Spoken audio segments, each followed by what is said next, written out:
আসসালামু আলাইকুম রহমতুল্লাহি ওবরকাতুহু। সম্মানিত দর্শক, বাংলাদেশের যে মব সন্ত্রাস, এটি এখন নানা উপাধিতে বিশ্ব মিডিয়ার শিরোনাম। এমনিতে জন্মের পর থেকে, অর্থাৎ আমাদের এই দেশের স্বাধীনতা লাভের পর থেকে কখনো কোনো সৌভাগ্যের জন্যে আমরা বিশ্ব মিডিয়াতে স্থান পাইনি। কিন্তু ঝড়, বৃষ্টি, বন্যা, দুর্ভিক্ষ, তারপর দুর্নীতি, অনিয়ম, স্বৈরাচার, সামরিক শাসন, নানা রকম কুকীর্তি, টাকা পাচার, দুর্নীতিতে বিশ্ব চ্যাম্পিয়ন হওয়া, অর্থাৎ পৃথিবীর ১ নম্বর দুর্নীতিগ্রস্ত দেশ হওয়া, নানা কারণে আমরা বিশ্ব মিডিয়ার শিরোনাম হয়েছি বহুবার। বিএনপির জমানাতে ৩ বার সারা পৃথিবীকে টেক্কা দিয়ে পৃথিবীর সবচেয়ে দুর্নীতিগ্রস্ত দেশ হিসেবে বাংলাদেশের যে বিজয় লাভ, তার সঙ্গে শেখ হাসিনার জমানাতে দ্য প্রাইম মিনিস্টার্স ম্যান, সেই শিরোনামে বিশ্ব মিডিয়া আল জাজিরা যে রিপোর্ট তৈরি করেছে, পৃথিবীর কোনো দেশে এইরকম রিপোর্ট করার মতো কোনো শাসক পয়দা হননি, কিংবা সেই শাসকের যারা লোকজন রয়েছে তারা শেখ হাসিনার লোকজনের মতো এতটা দক্ষতা এবং অভিজ্ঞতা দেখাতে পারেননি। একজন সেনাবাহিনীর প্রধান থেকে শুরু করে পুরো কাহিনী যেভাবে রাষ্ট্রের দুর্নীতির সঙ্গে জড়িয়ে আল জাজিরার রিপোর্টে যে চিত্রনাট্য তৈরি হয়েছে, এমন আকর্ষণীয় রিপোর্ট এমনকি পৃথিবীর কোনো টেলিভিশন করতে পারেনি। এজন্য আল জাজিরার এই রিপোর্টটি রীতিমতো ওয়ার্ল্ড রেকর্ড ব্রেক করেছে। তো অতীতের সেই সকল কুকর্মের যে ধারাবাহিকতা, অর্থাৎ টাকা পাচার, দুর্নীতি, অনিয়ম, তার সঙ্গে সাম্প্রতিক সময় যুক্ত হয়েছে, আগে যা ছিল তা তো আছেই, কিন্তু তার সঙ্গে সাম্প্রতিক সময় যুক্ত হয়েছে মবক্রেসি, অর্থাৎ মব তৈরি করা। মানে অবাক করার ব্যাপার হলো যে মব নামক একটি শব্দ আছে এবং এই শব্দের ব্যাপকতা আছে, এটা আমার মতো মানুষ এই 10 মাস আগেও আমি ঠিকমতো জানতাম না। আমি শুনেছি শব্দটি, কিন্তু এই শব্দটি কি, কেন, এটির ভয়াবহতা কি, মব কাকে বলে, এই বিষয়গুলো নিয়ে আমি আমার এই জীবনে চিন্তাও আমি কখনো করতে পারিনি। এখন চিন্তা করুন যে আমার পর্যায়ের যারা লোকজন আছে, বাংলাদেশে কত পার্সেন্ট লোক আছে, তো তারা যদি মব সম্পর্কে না জানে, তাহলে 18 কোটি মানুষের মধ্যে 99% লোকই হয়তো এই মব নামক জিনিসটির নাম জানতেও পারেনি, শুনতেও পারেনি, বুঝতেও পারেনি। তো বর্তমান ডক্টর মোহাম্মদ ইউনূসের সরকারের একটা বিরাট সফলতা, সেই সফলতা হলো যে সাক্ষরতার হার, মানে মব সংস্কৃতিতে সাক্ষরতার হার, বিদ্যা অর্জনের হার, শিক্ষিত করে গড়ে তোলার হার, এবং একটি বিষয়ে দুনিয়ার সবচেয়ে সেরা এক্সপার্ট তৈরি করার যে দক্ষতা, এটাই সরকার গত 10 মাসে দেখিয়েছে। অর্থাৎ 18 কোটি মানুষকে এক তুড়িতে মব নামক সন্ত্রাস, মব জাস্টিস, মবক্রেসি, এই শব্দগুলো যেভাবে খুব অল্প সময় 18 কোটি মানুষকে শেখানো হয়েছে, এটি সাক্ষরতার হার যদি ধরেন, যে একটি শব্দ, একটি নাউন, একটি প্রোনাউন কিংবা একটি অ্যাডজেক্টিভ, এটি অল্প সময়ের মধ্যে পৃথিবীর 18 কোটি মানুষ শিখেছে, এই নজির এই বাংলাদেশে। 2 নম্বর হলো যে এটা শিখেছে এবং তারা ভয় পেয়েছে। আপনি যদি গোকরা সাপকে বলেন, তো বাংলাদেশে গোকরা সাপকে ভয় পাওয়া বা গোকরা সাপ সম্পর্কে মানুষের যে সচেতনতা, আতঙ্ক, তার চাইতেও এই মুহূর্তে এই মব সংস্কৃতির যে ভয়াবহতা, এটি মানুষের মন, মস্তিষ্কে এবং হৃদয়ে গেঁথে গেছে। তাহলে বোঝার চেষ্টা করুন, লক্ষ লক্ষ বছর ধরে প্রকৃতিতে গোকরা সাপ আছে। বাংলাদেশের কালনাগিনী, বাংলাদেশের খইয়া গোকরা, পদ্ম গোকরা, এগুলো নিয়ে বহু ইতিহাস রচনা করা হয়েছে। কিন্তু 18 কোটি মানুষের মধ্যে এই গোখরা সাপের চাইতেও মব যে সংস্কৃতি, এটির আতঙ্ক ছড়িয়ে পড়েছে বেশি। 3 নম্বর হলো যে এই মবের যে কার্যকলাপ, সংস্কৃতি, এটা যে লীলা খেলা, এটাকে মঞ্চায়ন করা, এটাকে পারফর্ম করা, এ সকল কাজে একটি বিশেষ শ্রেণী এতটা দক্ষতা অর্জন করেছে এবং এই পেশাটাকে এবং এই বিষয়টিকে, মানে এটা একে তো পেশা, দ্বিতীয়ত এটা একটা নেশা। এটা শিল্পের পর্যায়ে যেভাবে এই বর্তমান সরকারের জমানাতে বানানো হয়েছে বা তৈরি হয়েছে, এটি আর এখন কোনো কুটির শিল্প নয়, এটি বৃহৎ শিল্প নয়, এটি মেগা প্রকল্প। এর কারণে হলো যে এই মবের মাধ্যমে বিপ্লব ঘটানো সম্ভব, আইন পরিবর্তন করা সম্ভব, কাউকে নিষিদ্ধ করা সম্ভব, কাউকে জেলে ঢুকানো সম্ভব, কাউকে কোনো পদপদবি এমনকি মন্ত্রীর পদমর্যাদায় বসানো সম্ভব।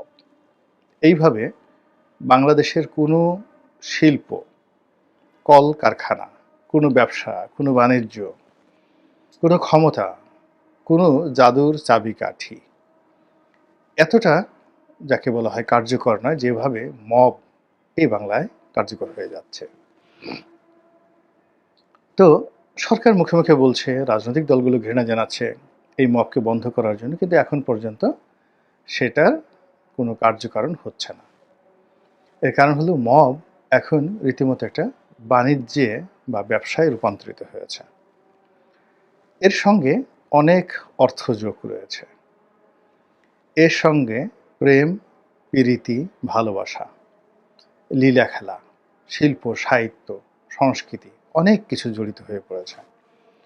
ফলে মব আপাতত বন্ধ হবে না যতক্ষণ না পর্যন্ত মবের বাবা, মবের মা তারা ইন্তেকাল না করেন। মবের বাবা এবং মবের মা যদি আল্লাহর হস্তে ইন্তেকাল করেন, তাহলে তার যে সন্তানেরা যারা মব তৈরি করছে, তাদের মনে ঈমান আসতে পারে, একিন আসতে পারে, ভয় আসতে পারে, আতঙ্ক আসতে পারে এবং তারা সেই মব থেকে নিজেদেরকে দূরে রাখতে পারে। এই গেল একটা ঘটনা। বাংলাদেশে আরেকটি ঘটনা যেটি বিশ্ব মিডিয়াতে তোলপাড় তৈরি করেছে, সেটি হলো অদ্ভুত মামলা। শেখ হাসিনার জমানাতে একটা অদ্ভুত মামলা ছিল, সেটা গায়েবী মামলা। তো সেই গায়েবী মামলা দিয়ে তিনি তোলপাড় তৈরি করেছিলেন এবং আমাদের কাছে মনে হয়েছিল যে রাষ্ট্র পরিচালনায় দুষ্ট বুদ্ধিতে যদি আইজাক নিউটনের মর্যাদা কাউকে দিতে হয়, তাহলে শেখ হাসিনা এবং তার যারা দোসর, যারা এই মামলা মানে গায়েবী মামলার যে বিষয়টি আবিষ্কার করেছিল, তারা সে সম্মান পেতে পারে। দ্বিতীয়ত, এই সংক্রান্তে যদি কোনো নোবেল পুরস্কার দেওয়া যেতে পারে বা দেওয়ার প্রয়োজন মনে করা হয় বা দেওয়ার কোনো পরিস্থিতি তৈরি হয়, তাহলে সেই মামলা বাণিজ্য বা সেই যে গায়েবী মামলা বাণিজ্য, সেই বাণিজ্যের জন্য তারা সেই পুরস্কার পাওয়ার উপযুক্ত ছিলেন। শেখ হাসিনা পুরো জমানাটিতে যে গায়েবী মামলা, তার যে তাণ্ডব, এটা দ্বারা আমরা আঘাতপ্রাপ্ত হয়েছি, আশ্চর্য হয়েছি এবং মাঝে মাঝে ভেবেছি এরকম বুদ্ধি ভবিষ্যতে কি আসবে।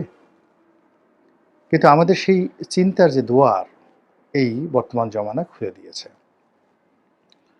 শেখ হাসিনার জামানাতে যে গায়েবী মামলাকে আমরা খুব ভয়ঙ্কর মনে করতাম এবং যার আতঙ্কে মানে বিএনপি জামাতের যারা লোকজন তটস্থ থাকতো, এখন বর্তমান জমানাতে ডক্টর মোহাম্মদ ইউনূসের এই জমানা, তার নতুন বাংলাদেশে মামলা বাণিজ্য, মামলা করার প্রক্রিয়া, ধরন এবং প্রকৃতি, এটা এত ডাইনামিক, এত ইফেক্টিভ এবং এটা আমেরিকার যে এই যে B-2 বোমারু বিমান দিয়ে ইরানে যে আক্রমণ চালানো হলো, এই মামলার কাছে B-2 বোমারু বিমান জিরো। বাংলাদেশে এনে যদি ডোনাল্ড ট্রাম্পকে বসানো হতো এবং তাকে এই বাংলাদেশে যে বর্তমান মামলা হচ্ছে এরকম একটা মামলার ভয় দেখানো হতো, তিনি সঙ্গে সঙ্গে বিশ্বাস করেন, কাপড় চোপড় নষ্ট করে ফেলতেন এবং বলতেন ও ব্লাডি, ওই যে উনি একটা গালি দিয়েছিলেন ইসরায়েলকে, ওইরকম একটা গালি দিতেন এফ দিয়ে। হ্যাঁ, তারপরে বলতেন যে আমার পাতলা পায়খানা হয়ে গেছে, আমার কাপড় চোপড় নষ্ট হয়ে গেছে। তো এই হলো অবস্থা। এখন এই যে মামলা, এই মামলার বিশেষত্ব হলো এই মামলা রাজা এবং প্রজাকে এক কাতারে নিয়ে এসেছে, সমতা, কোনো রকম বৈষম্য নাই, একদম সমতা। ২ নম্বর হলো যে এই মামলার যে ভয়াবহতা, সেটা রাজার মনে যেভাবে টোকা মারে, প্রজার মনে সেইভাবে টোকা মারে।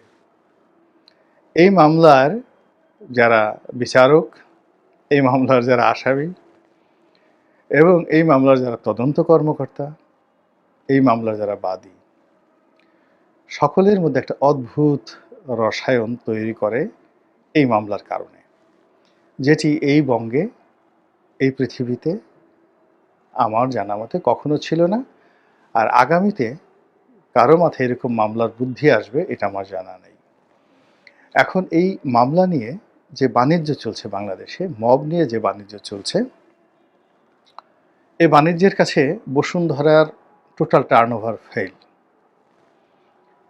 এই বাণিজ্যের কাছে পিএসপি গ্রুপ, মেঘনা গ্রুপ, সিটি গ্রুপ, বাংলাদেশের যারা বড় বড় শিল্প গ্রুপ, ইস্পাহানি গ্রুপ, তাদের যে ইয়ারলি ট্রানজ্যাকশন, মানে লাভ না, টোটাল তারা শুধু টাকা যে লেনদেন করে তার চাইতেও বেশি পরিমাণ লেনদেন গত 10 মাসে হয়েছে এই মবের মাধ্যমে আর এই মামলা বাণিজ্যের মাধ্যমে।